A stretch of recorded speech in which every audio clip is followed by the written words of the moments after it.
polarization between parties than there has been in the past? Yeah, I think so. You know, I'm not. I'm still relatively new to the Right. Senate, obviously, so I can't speak to what the atmosphere was like many years ago.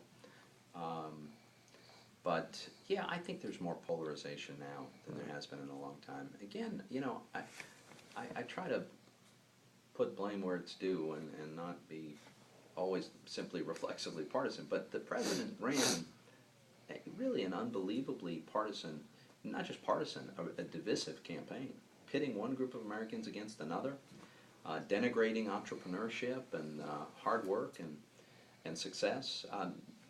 You know, it's been many, many decades since anyone's run for president with a strategy of dividing the American people the way he did. And I think that has lingering consequences.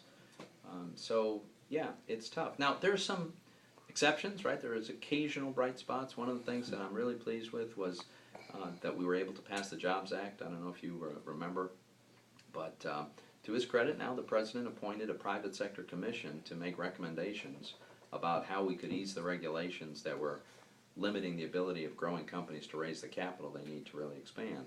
And I have a background in the financial services industry. When I saw the recommendations, a lot of them made all the sense in the world, and I thought, boy, this could be a real opportunity. So I worked with Democratic senators. We wrote legislation based on those ideas, and within a matter of a few months, it all got rolled up into a package that was passed and signed into law.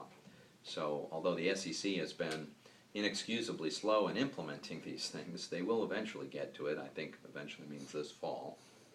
And at that point, you know, growing companies are going to be able to raise capital more easily. And that means they're going to be able to hire workers and expand their operations more readily. So there's the occasionally common sense breaks out and prevails for a little while, but not nearly often enough. What was it?